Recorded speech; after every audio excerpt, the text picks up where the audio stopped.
Good morning बच्चों, कैसे हो आप सब। आज हम आपकी वर्कशीट नंबर 76 करेंगे, जो आपके इतिहास का लेसन भारत में राष्ट्रवाद में ही है। प्रिय विद्यार्थियों, कार्यपत्र 74 और 75 में हमने असहयोग आंदोलन में शहरी और ग्रामीण लोगों की भूमिका या भागीदारी के बारे में पढ़ा था। इस कार्यपत्रक में हम असहयोग आंदोलन में बगान मजदूरों की भागीदारी तथा असहयोग आंदोलन के बाद हुए प्रमुख घटनाओं के बारे में पढ़ेंगे।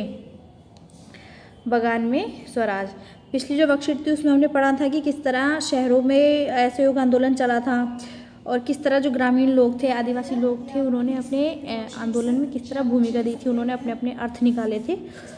तो आज हम उसी को आगे करते हुए बगान में किस तरह बगान मजदूरों ने कैसे अपनी भूमिका दी, असहयोग आंदोलन में क्या क्या घटनाएँ हुई, वो हम पढ़ेंगे। महात्मा गांधी के विचारों और स्वराज की अवधारणा के बारे में मजदूरों की अपनी अलग समझ थी। असम के बगानी मजदूरों के लिए आज़ादी का मतलब यह था कि वे उन 4 दीवारों में से जब चाहे आ जा सकते हैं जिनमें उनको बंद करके रखा गया था। कि जो असम के बगान मालिक थे उनको लगता था कि जो उनके लिए मतलब था कि वो अपने, अगर उन्हें आज़ादी मिलेगी तो वो अपने जो बगान की 4 दीवारी हैं उनसे जब मर्जी जा सकते हैं, जहाँ पे उनको बंद करके रखा जाता है, जहाँ से उनको आने जाने की मनाही होती है। उनके लिए आज़ादी का मतलब था कि वे अपने गाँवों से संपर्क रख पाएंगे। 1859 के इंग्लैंड इमिग्रेशन एक्ट के तहत बगानों में काम करने वाले मजदूरों को बिना इजाज़त बगान से बाहर जाने की छूट नहीं होती थी। 1859 में जो इंग्लैंड इमिग्रेशन एक्ट किया गया था, इसके अंदर उनको अपने बगान से बाहर जाने की इजाज़त नहीं दी जाती थी, उन्हें ऐसी कोई छूट दी ही नहीं थी। अगर उन्हें बगान से बाहर जाना है तो उन्हें पहले परमिशन लेनी होती थी। जब उन्होंने असहयोग आंदोलन के बारे में सुना तो हज़ारों मजदूर अपने अधिकारियों की अवहेलना करने लगे, उनके लिए मना करने लगे। उन्होंने बगान छोड़ दिए और अपने घर को चल दिए। उन्हें लगता था कि अब गांधी राज आ रहा है, इसलिए अब हर एक को गांव में ज़मीन मिल जाएगी। उन्होंने क्या करा, अपने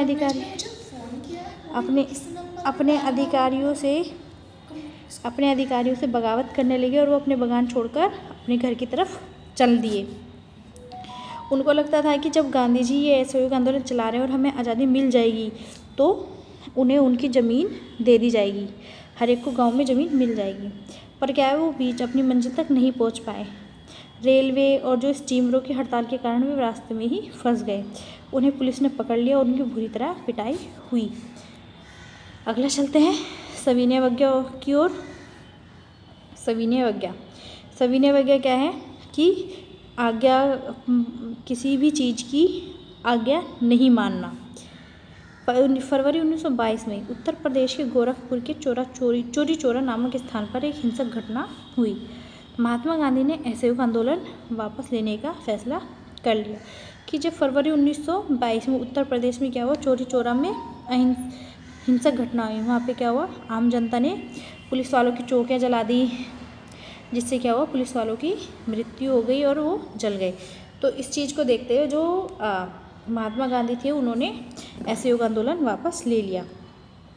कांग्रेस के कुछ नेता इसी तरह के जन संघर्ष से थक चुके थे और वे प्रांतीय परिषदों के चुनाव में हिस्सा लेना चाहते थे। जो कांग्रेस के कुछ नेता थे वो ये जो हिंसक आंदोलन या जो भी आंदोलन की प्रक्रिया चल रही थी, इस तरह से इन संघर्षों से थक चुके थे और वो चुनाव में हिस्सा लेना चाहते थे। उनको लगता था कि परिषदों में रहते हुए ब्रिटिश नीतियों का विरोध करना महत्वपूर्ण है। CR दास और मोतीलाल नेहरू ने कांग्रेस के भीतर ही स्वराज पार्टी का गठन किया। कि जो CR दास थे और जो मोतीलाल नेहरू थे उन्होंने अपनी कांग्रेस पार्टी के अंदर ही नई पार्टी स्वराज पार्टी का गठन किया। परंतु जवाहरलाल नेहरू और सुभाष चंद्र बोस जैसे युवा नेता ज़्यादा उग्र जन आंदोलन और पूर्ण स्वतंत्रता के लिए दबाव बनाए हुए थे।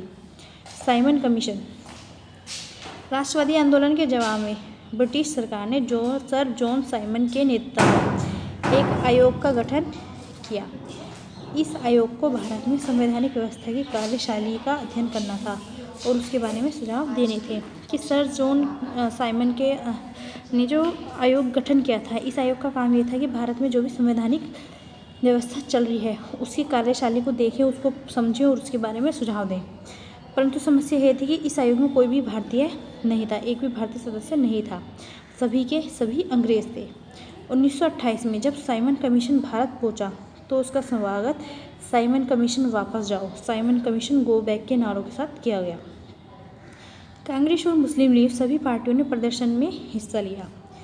इस विरोध को शांत करने के लिए वायसराय लॉर्ड इरविन ने अक्टूबर 1929 में भारत के लिए एक डोमिनियन स्टेटस का गोलमाल सा ऐलान कर दिया।